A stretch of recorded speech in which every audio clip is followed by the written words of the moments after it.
Vamos lá, galera. Mais uma aula de materiais de engenharia.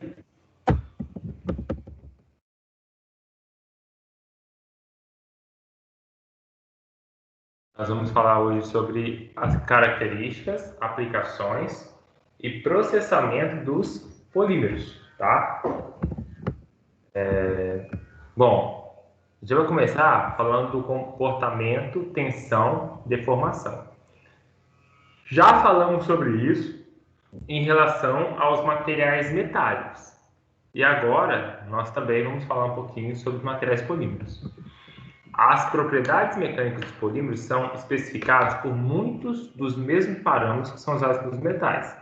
Isso é, módulo de elasticidade, limite de escoamento, limite de resistência à tração. E para muitos materiais poliméricos, um simples ensaio de tensão e deformação é empregado para caracterizar algum desses parâmetros. E as características mecânicas dos polímeros, em sua maioria, são altamente sensíveis à taxa de deformação, à temperatura e também à natureza química do ambiente, presença de água, oxigênio, solventes, por aí vai. E para os polímeros são necessárias algumas modificações nas técnicas do ensaio e nas configurações do corpo de prova, em comparação com as que são usadas para os metais, e especialmente para os materiais altamente elásticos, como as borrachas. Quando a gente fala de polímero, a gente não está falando só de plástico, e isso é bem importante a gente frisar. Quando você fala de polímero, você inclui as borrachas, que também tem uma estrutura polimérica. E aí, para ensaiar esses materiais no geral, a gente também tem ensaio de tração, só que, ao mesmo tempo, você precisa fazer algumas adaptações nesse ensaio de tração para poder conseguir ler com mais precisão os seus parâmetros. Isso não é nenhum bicho de sete cabeças, muito menos algo assim totalmente novo. Nós já falamos quando a gente estava falando de cerâmicas, que o ensaio de tração não era da mesma forma. Você tinha que fazer o ensaio de tração a 3 pontos e tal. Coisa diferente. Com os polímeros muda também. Embora seja o mesmo ensaio de tração, de você puxar, né?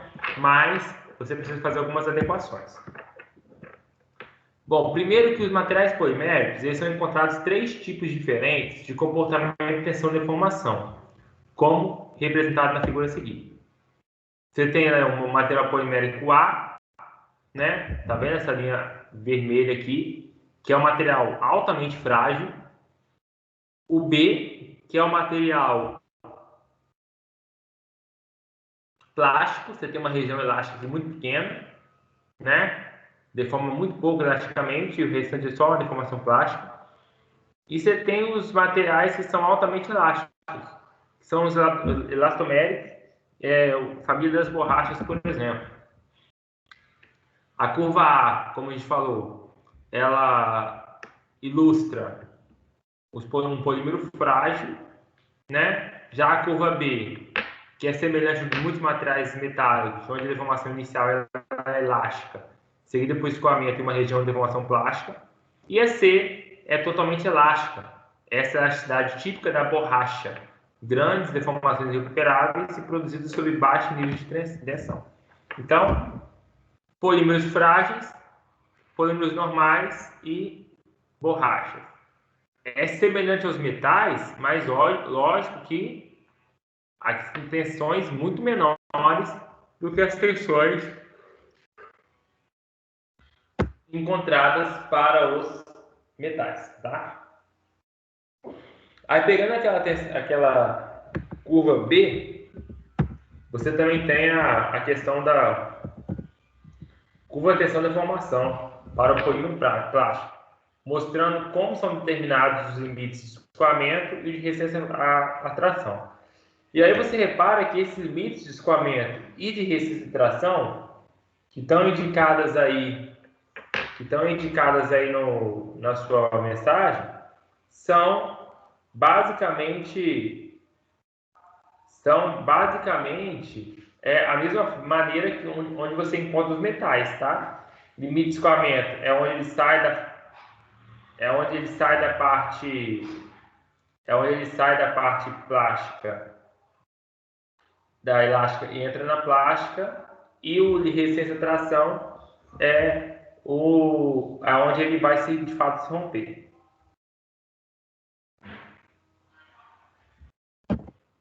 O módulo de elasticidade, também denominado módulo de tração, ou algumas vezes apenas módulo para os polímeros, e a ductilidade, em termos da porcentagem do alongamento, são determinados para os polímeros da mesma maneira para os metais. Os polímeros plásticos, curva B, o limite de escoamento é tomado como valor máximo da curva, e após o término da região elástica, e a tensão nesse ponto é a tensão 1, limite de escoamento. A resistência para esses polímeros é tomada normalmente como limite de resistência de tração. A tabela a seguir apresenta essas propriedades mecânicas para vários materiais poliméricos. E aí você tem os polímeros aí, tá vendo? Vários tipos de polímeros, ok? Vários tipos de polímeros e seus limites de escoamento. Reparem que esses limites são muito baixos, tá? Eles são muito baixos em relação ao porque a função do polímero não é de fato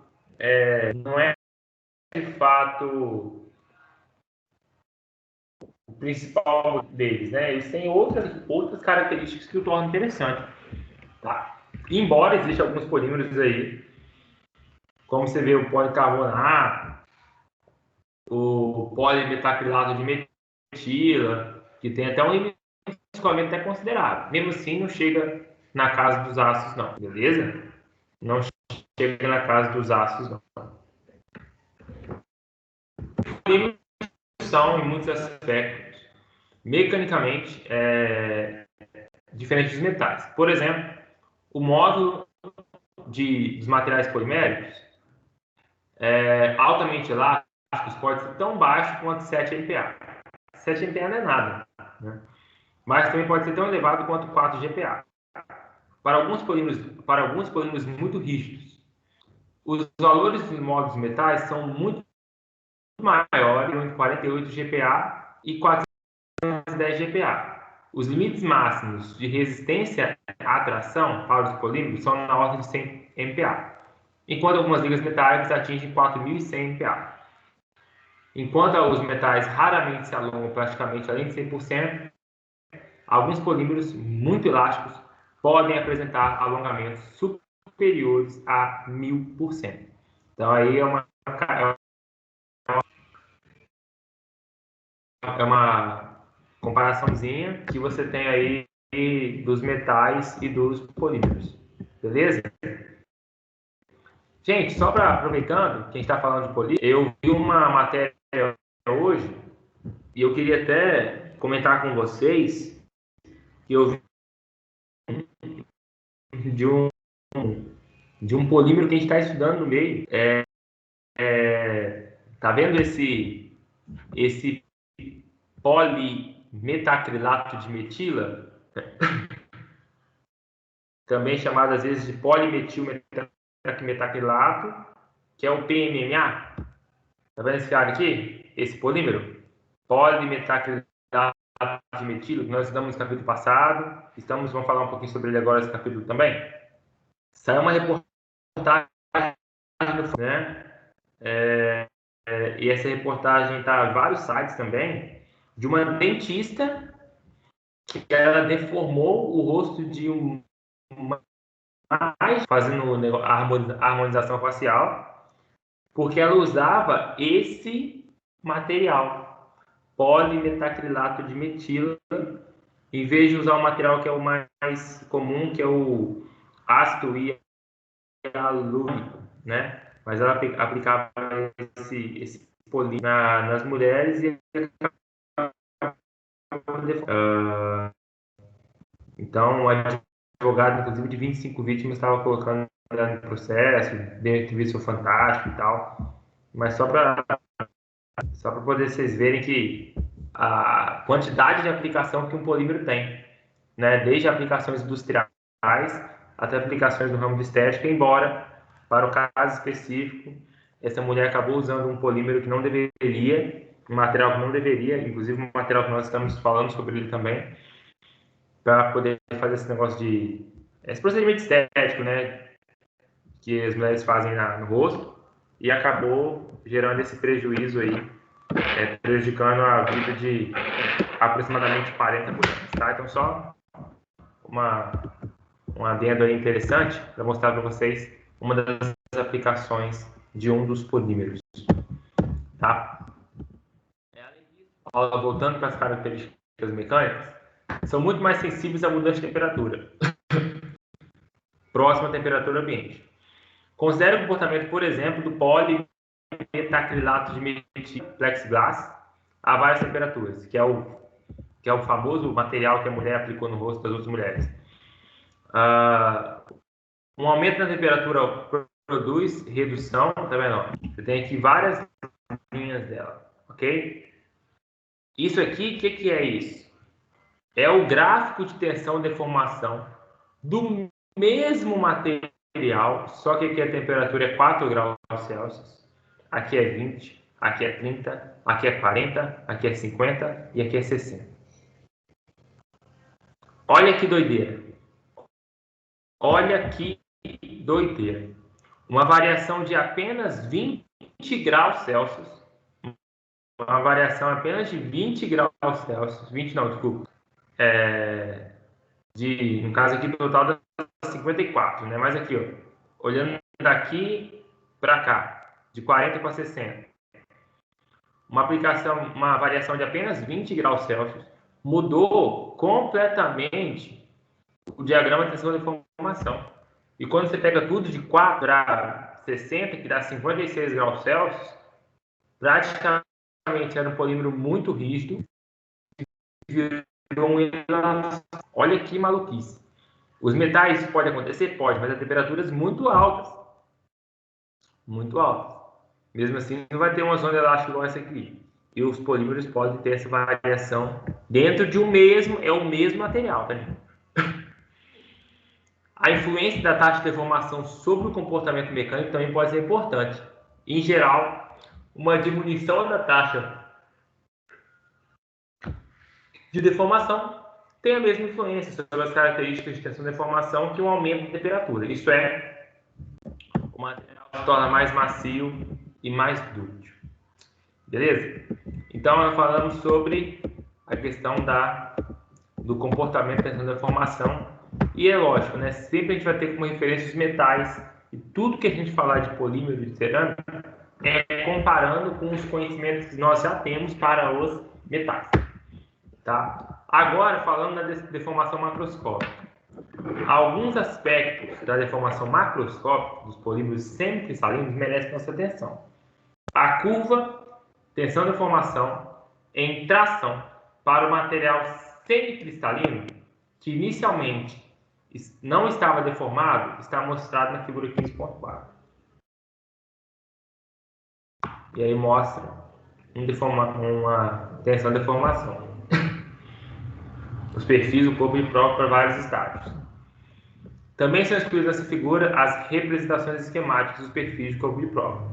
São evidentes na curva os limites de escoamento superior e inferior, os quais também são seguidos por uma região horizontal. Tá? Bom, no limite superior, um pequeno pescoço se forma na seção útil do corpo de prova. Nesse pescoço, as cadeias ficam orientadas, ou seja, os eixos da cadeia ficam alinhados paralelamente à direção do alongamento, em uma condição que está representada na figura 15.13. Letra D. É assim que funciona, tá vendo? É um polímero semicristalino. E aí, quando você começa a aplicar a tensão nele, ok? Ele vai ficando assim, ó. Vai separando, tá vendo? Vai separando, e aí essas linhas que vão primeiro se deformar do que as linhas que estão cristalinas. Então, primeiro acontece uma deformação na parte amorfa do seu polímero.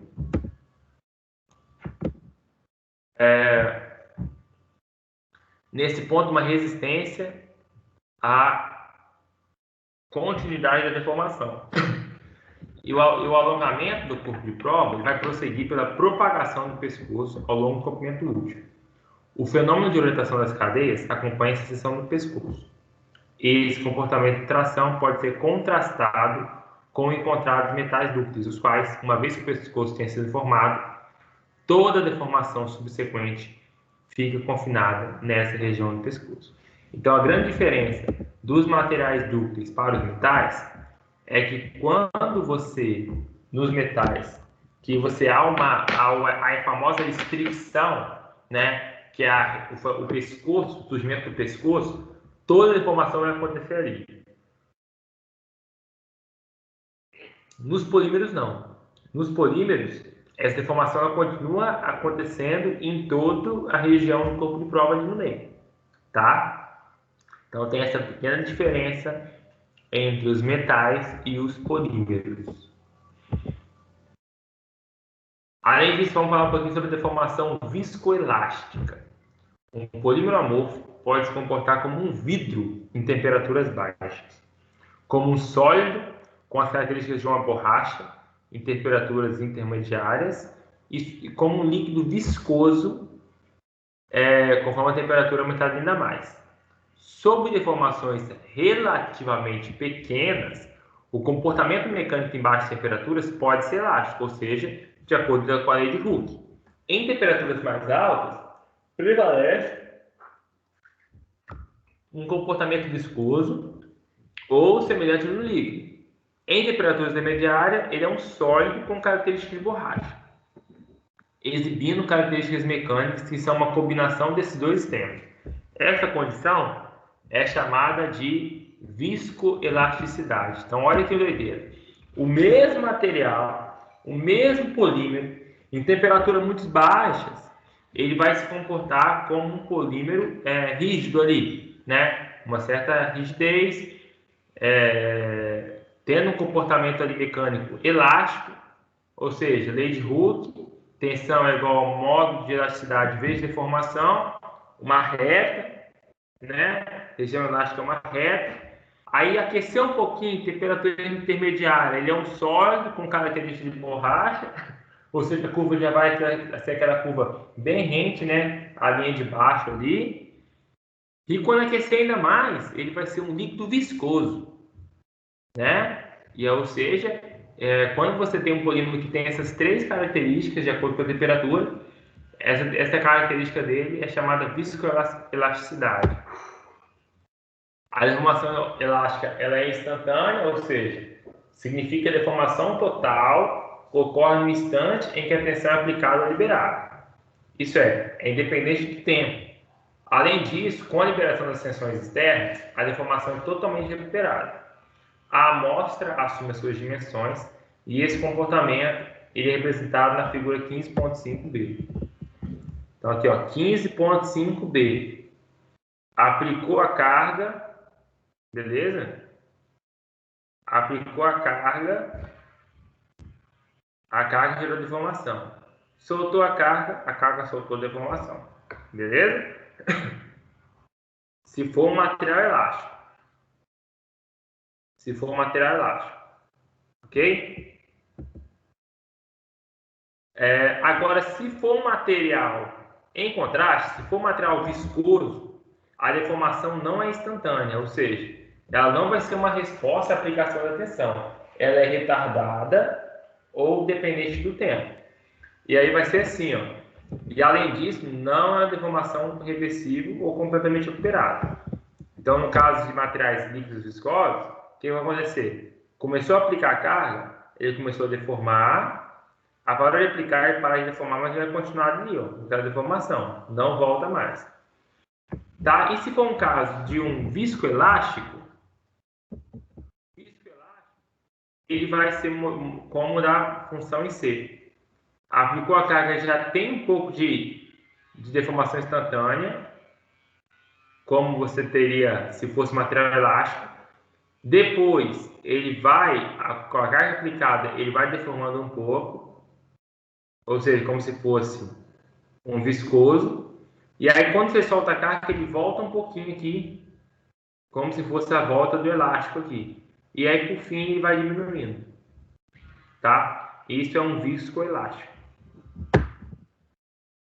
Um exemplo familiar desses extremos viscoelásticos é encontrado em polímero de silicone, vendido como uma novidade, conhecido nos Estados Unidos como Siliputty, chamado de gel bobo, onde esse gel é enrolado na forma de uma bola e jogado contra uma superfície horizontal. Ele quica de forma elástica. A taxa de deformação durante o rebote é muito rápida. Por outro lado, quando ele é tracionado com a aplicação de uma tensão gradual e crescente, o material se escova ou escova como se fosse um líquido altamente viscoso. Para esse e outros materiais viscoelásticos, a taxa de deformação determina se a deformação é elástica ou ela é viscosa. E qual é o módulo de relaxação viscoelástico desse material? O módulo vai ser, depende tanto do tempo quanto da temperatura. Várias técnicas experimentais podem ser empregadas para garantir, para medir e quantificar esse comportamento. A medida da relaxação de tensão são uma possibilidade. Esses ensaios, inicialmente, uma amostra é deformada rapidamente em tração até um nível de deformação pré-determinado e baixo. A tensão necessária para manter essa deformação é medida em função do tempo, enquanto a temperatura é mantida constante. Observa-se que a tensão diminui com o tempo em razão dos processos de relaxação moleculares que ocorrem no polímero. Podemos definir um modo de relaxação como um modo de elasticidade dependente do tempo para polímeros viscoelásticos. E aí você tem a tensão dependente do tempo, e E0 é o nível de deformação que é mantido constante.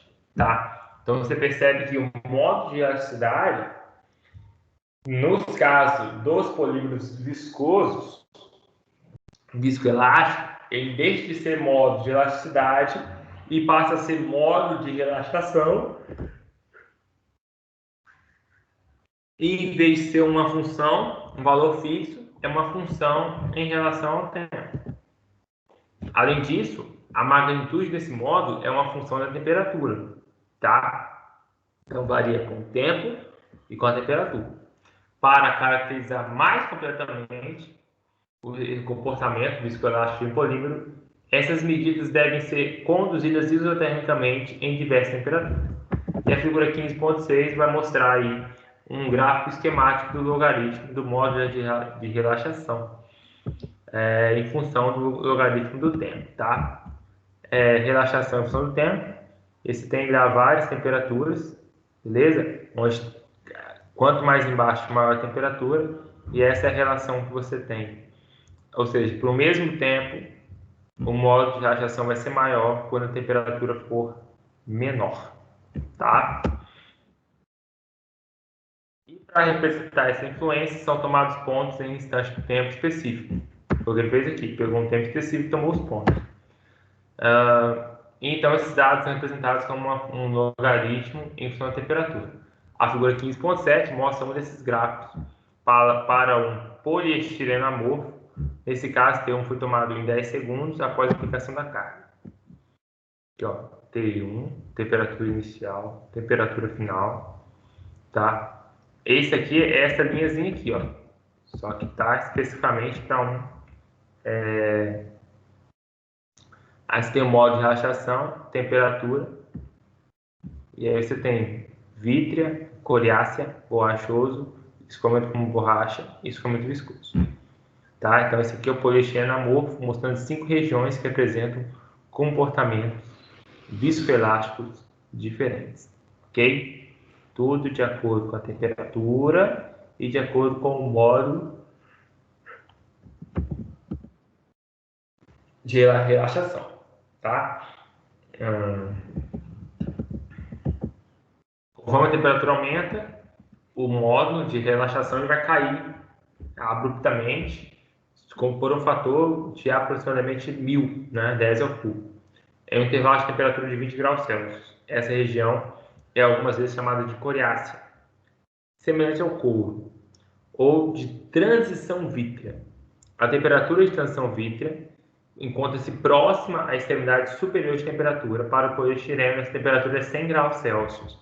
Nessa região de temperatura, uma amostra do polímero será coriácea, isso é, a deformação será dependente do tempo e não será totalmente recuperada quando a carga for aplicada, for liberada. Essas características são representadas na figura 15.5c.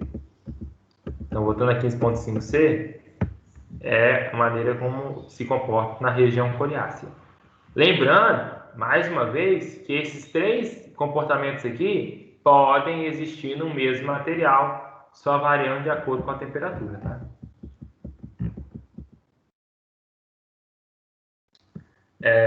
Na região de temperaturas do platô borrachoso, o material se deforma como uma borracha. Nessa região são presentes tanto componentes elásticos quanto viscosos. E a deformação é facilmente produzida, uma vez que o módulo de relaxação ele é relativamente baixo. Então, assim, você entende que quanto maior a temperatura, né? Você pegar por um tempo fixo, o módulo de relaxação vai ser menor. E aí você vai ter sempre ali uma questão de ser mais viscoso, né? Quando a temperatura aumenta ou cai, né? E essas duas regiões finais ocorrem temperatura mais alta, são as de escoamento borrachoso e escoamento viscoso. Então essas temperaturas aqui, essas de baixo aqui, ocorrem em temperaturas mais altas, escoamento borrachoso e escoamento viscoso, tá?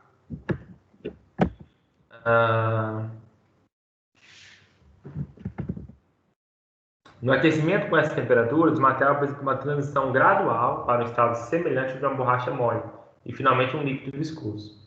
Na região de escoamento borrachoso, o polímero é um líquido muito viscoso que exibe os componentes de escoamento elástico e viscoso. Na região de escoamento viscoso, o módulo ele diminui drasticamente com o aumento da temperatura. E é o que a gente vê aqui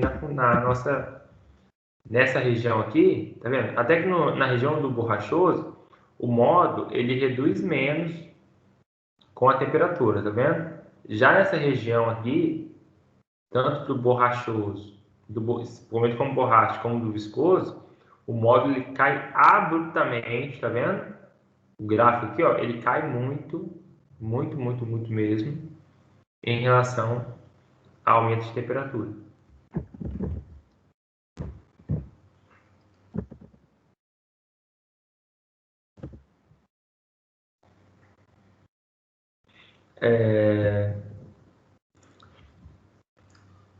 Do ponto de vista molecular, o movimento das cadeias se intensifica de uma forma tão grande que no escoamento viscoso, os segmentos de cadeia apresentam movimentos vibracionais e rotacionais, bastante dependentes uns dos outros. Nessas temperaturas, toda deformação é inteiramente viscosa e não há, essencialmente, nenhum comportamento elástico. Então, só recapitulando essa monte de coisa que a gente leu até agora. Alguns materiais, eles têm essa capacidade de ter um comportamento elástico abaixo da temperatura, e à medida que a temperatura vai aumentando, esse comportamento ele pode passar a ser plástico, e depois ele pode passar a ser viscoso. É o famoso material viscoelástico, né? E aí, você tem temperaturas que a deformação vai ser totalmente elástica, ou seja, você vai aplicar a carga, ele vai deformar, e depois você vai tirar essa carga, ele vai voltar todinho ao normal. E você também tem outras questões, outras situações, que dessa deformação não é nada elástica. Ela é toda plástica. Ela não vai recuperar nem 1% do que deformou. E vai ter situações que vai estar entre um e outro, que vai apresentar em um mesmo gráfico, em uma mesma situação, comportamento elástico e comportamento plástico. Nesses casos, depois que você tira a carga, vai ter uma contração, você vai ter uma recuperação, mas essa recuperação não vai ser total. Por quê? Parte da deformação foi uma deformação elástica e parte foi uma deformação através de escoamento viscoso. Inteiramente, então, foi parcialmente elástica e parcialmente viscosa. Depende muito sempre do ponto, né? Bom, a taxa de aplicação da tensão também influencia nas características viscoelásticas. O aumento da taxa de aplicação da carga vai ter a mesma influência de redução de temperatura, né? E aqui mostra esse módulo em função de temperatura para um poliestireno isotático cristalino, atático com poucas ligações cruzadas e o amorfo. O que acontece? Quanto mais isso aí funciona para tudo. Quanto mais cristalino for um material, ele acaba sendo mais resistente a essas mudanças de comportamento mecânico em meio a mudanças de temperatura. Reparem que o ar, essa linha verde, é um material que ele é cristalino. Ou seja, ele demora muito mais para poder perder as suas propriedades de modo de relaxação em relação à temperatura. Tem uma hora que ele cai abruptamente porque não tem jeito, né? Esse poliestireno, ele vai ter uma temperatura de fusão e quando chegar perto dessa temperatura não tem jeito, ele vai se fundir, ele vai virar líquido, não tem como.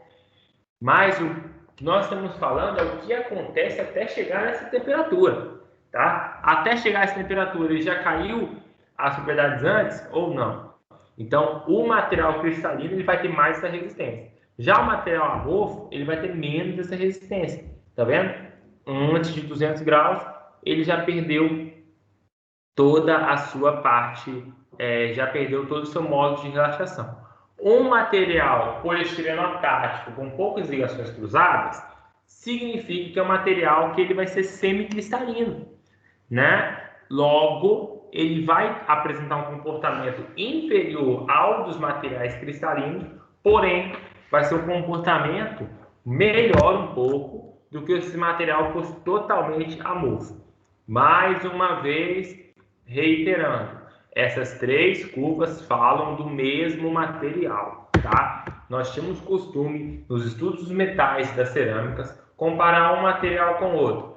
Nos polímeros, como as propriedades mudam tanto dentro de um mesmo material, nós vamos ter mais o conceito de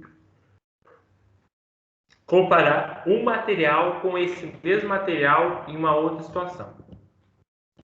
Nessa figura 15.8 também está mostrada a dependência em relação à temperatura para um poliestireno isotático, cristalino, né?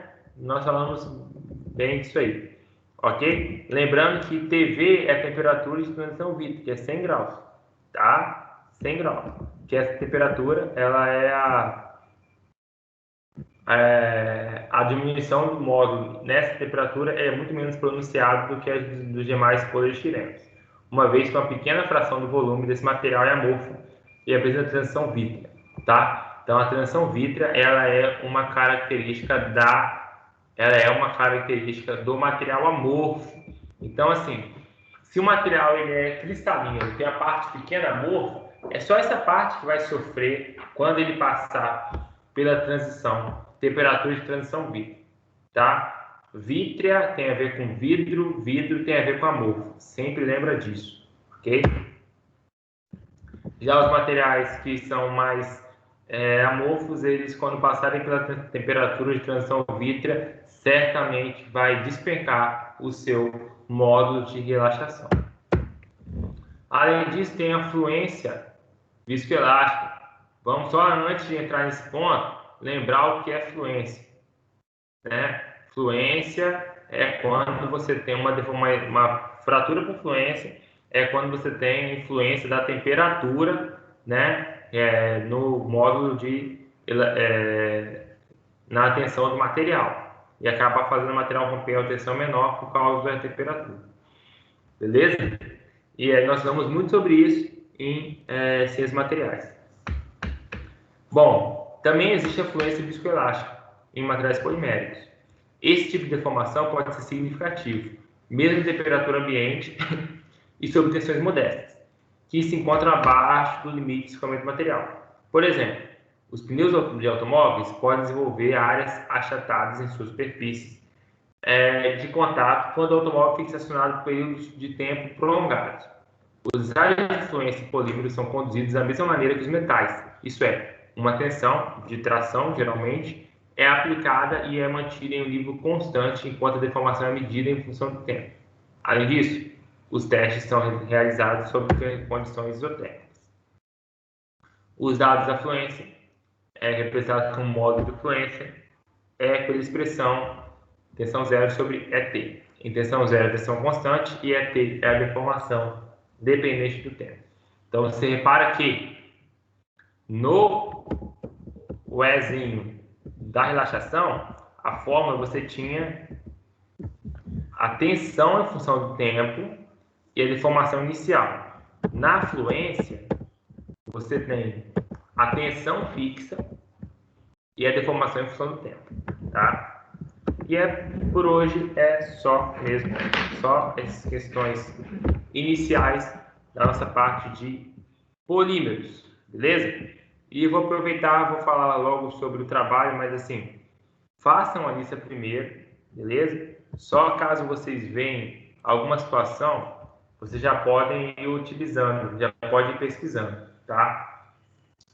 Vou passar um trabalho sobre polímeros que vai ser muito semelhante ao trabalho sobre cerâmicos, beleza? Trabalho sobre polímeros que será semelhante ao trabalho sobre materiais cerâmicos. E como vai funcionar esse trabalho? Você vai ter que pesquisar um material polimérico que substituiu um material metálico. Gente, isso é muito fácil, tá? E vai fazer igualzinho vocês fizeram os trabalhos, nem deu olhada ainda, dos materiais cerâmicos, beleza? Vai procurar, o que era feito de metal que agora é feito de plástico. Basicamente é isso. O que era feito de metal que agora é feito de plástico. Quais são as vantagens? Quais são as desvantagens? Quais são as características mecânicas? Eu vou formalizar esse trabalhozinho com vocês ainda, mas só mesmo para você já ficar atento, né? Talvez no seu trabalho, alguma coisa que você veja que substituiu um material um material metálico, né? Era metálico, virou polímero, entendeu? Só para você ficar atento. Tem muita coisa. Por exemplo, cara, o carro que eu tinha mesmo, Renault Scenic, tinha uma parte da lataria dele que era de plástico. Era de plástico. Tipo assim, lugar que não era comum, né? Era do lado da porta ali, em cima da onde fica a roda dianteira. Eu fui encostar uma vez, afundou, era plástico. Então não é algo normal, é algo super normal. Então, já fiquem ligados aí, vocês já pesquisarem, né?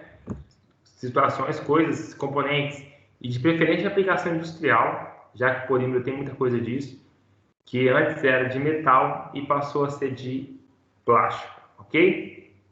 Tem muita coisa, tá, gente? Dá para vocês fazerem um trabalho bacana disso aí, tá bom? Só para você ficar atento mesmo e poder pesquisar com mais calma para quando eu passar o trabalho você já ter uma coisa em mente, beleza?